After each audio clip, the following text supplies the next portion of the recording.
படம் பண்றதை விட 10 மடங்கு வேலை வெப் சீரிஸ்ல இருக்கு. பட் இந்த வெப் சீரிஸ் வந்து தமிழுக்கு கொஞ்சம் புதுசா இருக்கும் நான் நம்புறேன். என்ன காரணம்னா கோர்ட் டிராமா பேஸ் பண்ணி தமிழ்ல வெப் சீரிஸ் வரல. ரேவதி மேம் வந்து இந்த வெப் சீரிஸோட முடிச்சுட்டு நான் ஒழுங்கா ஹிந்திக்கு போறேன் அப்படின்ட்டாங்க. எல்லாருக்கும் காலை வணக்கம். இது என்னோட 2வது வெப் சீரிஸ். ஃபர்ஸ்ட் சேரன் சாரோட ஜேர்னி பண்ணேன். இது என்னோட 2வது web series with Revathi ma'am. And ஹாட்ஸ்டாருக்கும் ஹாட்ஸ்டாரோட ஃபர்ஸ்ட் வெப் சீரிஸ் வந்து என்ன கேள்வி இருந்தா கேளுங்க. பேசிட்டீங்களா சார்? ஓகே, நான் கொஞ்சம் நிறைய பேசுவீங்கன்னு நினைச்சேன்.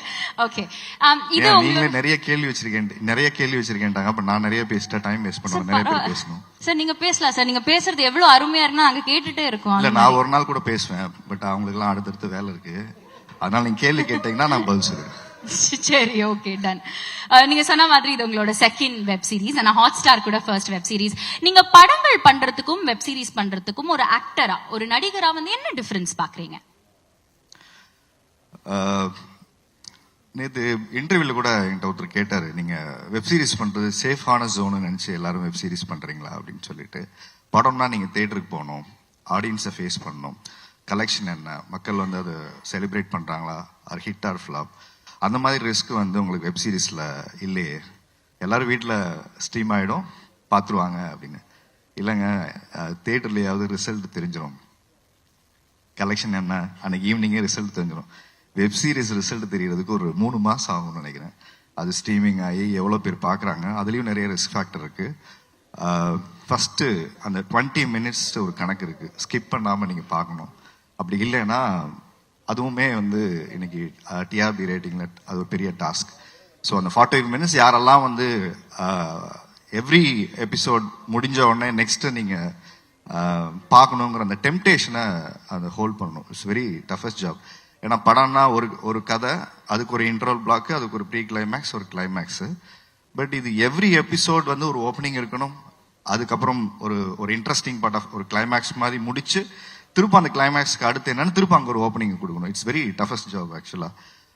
படம் பண்றதை விட 10 மடங்கு வேலை வெப் சீரிஸ்ல இருக்கு. ரேவதி மேம் வந்து இந்த வெப் சீரிஸோட முடிச்சுட்டு நான் ஒழுங்கா ஹிந்திக்கு போறேன் அப்படின்ட்டாங்க. முடிச்சுட்டு ஏன் மேம் இனிமேல் வெப் சீரிஸ்லாம் வேணா, நான் படம் பண்ணிக்கிறேன் முடிவு பண்ணிட்டாங்க. So she done a fabulous job. ஏன்னா ஒரு 3 hours படம் வந்து இன்னைக்கு 2.5 மணி நேரம் ஆயிடுச்சு, 2 மணி நேரம் ஆயிடுச்சு. ஆனால் வெப் சீரிஸ் எடுக்கணும்னா இங்கே 5 hours 4 hours அந்த மாதிரி எடுக்கணும். எடுத்து அதை கரெக்டான பேஸில் எடிட் பண்ணி அதை வைக்கணும். 30 மினிட்ஸா 40 மினிட்ஸான்னு சொல்லிட்டு. பட் இந்த வெப் சீரிஸ் வந்து தமிழுக்கு கொஞ்சம் புதுசாக இருக்கும் நான் நம்புறேன். என்ன காரணம்னா கோர்ட் டிராமா பேஸ் பண்ணி தமிழில் வெப் சீரிஸ் வரல. I think this first web series based on court டிராமான்னு நினைக்கிறேன். ஏன்னா நான்லாம் சின்ன வயசுல இருக்கும்போது விதின்னு ஒரு படம், அந்த ஆடியோவே பெரிய ஹிட் ஆக்சுவலா. எங்க போனாலும் ரேடியோவில் எல்லா இடத்துலையும் கேட்டிருக்கோம், ஒரு கோர்ட் பேஸ் பண்ணி. அதுக்கப்புறம் கேப்டன் விஜயகாந்த் சார் இந்த மாதிரி கோர்ட்ல ஏறி அவருக்கான நியாயங்களை அவர் பேசி அப்படி வாங்குறது. பட் இந்த கோர்ட் வந்து அனைத்து குடும்ப பெண்களுக்கான நியாயங்களை பேசக்கூடிய ஒரு விஷயமா இருக்கும்னு நினைக்கிறேன். ஸோ என்ன ப்ரொஃபஷனலாக இருக்கக்கூடிய விமெனுடைய ஸ்ட்ரகிள் என்ன அப்படிங்கிறத இந்த குட் ஒய்ஃப் வந்து பேசியிருக்கு. Fantastic sir. உங்களை ட்ரெய்லர்லயும் டீசர்லயும் ஒரு கம்பீரமான லாயரா வந்து பார்த்தோம். ஏதாவது ரியல் லைஃப் லாயர் டெந்து இருக்கிற கேரக்டரிஸ்டிக்கோ இல்ல இன்ஸ்பிரேஷனோ எடுத்து இந்த கேரக்டர் பிளே பண்றதுக்கு ஹெல்ப் ஆச்சா? நான் வந்து இந்த லாயர் கேரக்டருக்காக ஒரு 20 years ட்ரெயின் பண்ணியிருக்கேன்.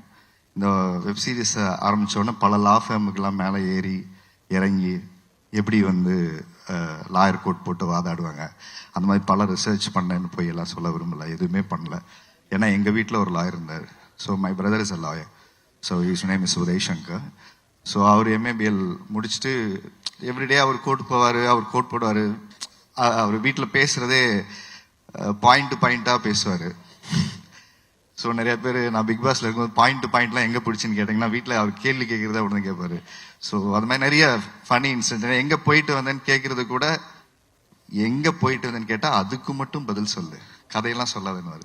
So that way I learn a lot from my brother.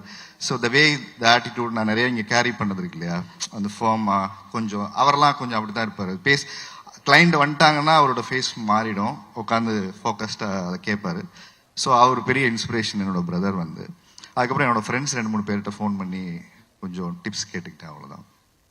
Brilliant, very nice. And of course Revathi மேமோட டிரெக்ஷன்ல வந்து ஒர்க் பண்ண ஒரு தருணம் பயங்கரமா இருக்கே, இவங்க பயங்கரமா டிரெக்ட் பண்றாங்களே, அவங்களோட டிரெக்ஷன்ல நான் நடிக்கிறேனே அப்படின்னு நான் அமிர்தா மேம் கிட்ட கேள்விதான். ஒரு சரியலான தருணம் இருந்ததா? ஆஸ் அ சினிமா ஃபேனா நான் சின்ன வயசுல இருந்து எனக்கு படம் பார்க்கறது ரொம்ப பிடிக்கும். நான் ஸ்கூல் படிக்கும்போது மேமோட படம்லாம் நிறைய பார்த்துட்டு நிறைய ஆர்டிஸ்டை நம்ம அட்மையர் பண்ணியிருப்போம். ஆனால் நிறைய நேரில் பார்க்குற வாய்ப்பு கிடைக்காது ஆக்சுவலாக. பட் நான் வந்து எங்கள் ஊரில் ஷூட் பண்ணும்போதெல்லாம் Radha ma'am and Ambika ma'am இவங்களெல்லாம் நான் பார்த்துருக்கேன். ரேவதி மேம் நான் பார்த்ததே இல்லை. மௌனராகம் வந்து one of my favourite film. So Mounaragam heroine மேடமோட நம்ம டைரக்ஷன் நடிக்க போகிறோம் அப்படின்னு ஒரு ஃபீல் இருந்ததுல்ல, அது வந்து இண்டஸ்ட்ரிக்கு வந்ததுக்கப்புறம் அது ஒரு பெரிய ஹை இருந்தது. ட்ரையல் வெப் சீரிஸ் இங்கே ரீமேக் பண்ண போகிறாங்கன்னு மட்டும்தான் எனக்கு தெரியும். அண்ட் வந்து கதை என்னன்னே எனக்கு தெரியாது ஃபர்ஸ்ட் வச்சுலாம். மேனேஜரை கூப்பிட்டு பண்ணலான்னு சொன்னோடனே உடனே பண்ணலாம், ஏன்னா குயின் வந்து மேமோட பண்ண வேண்டியது. ஸோ அந்த டைமில் நான் அதை மிஸ் பண்ணிட்டேன். ஸோ செகண்ட் டைம் வந்து ரேவதி மேமோட டைரக்ஷனில் ஒரு ஆப்பர்ச்சுனிட்டிங்கும் போது I don't want to miss this opportunity. I said immediately yes. கதை என்னன்னு நான் பார்க்கல, முதல்ல எஸ் சொல்லிட்டேன். ஸோ முதல்ல எஸ் சொல்லிட்டு தான் அதுக்கப்புறம் ட்ரையல் ஃபர்ஸ்ட் ஃபோட்டோஷூட் தான் நடந்தது.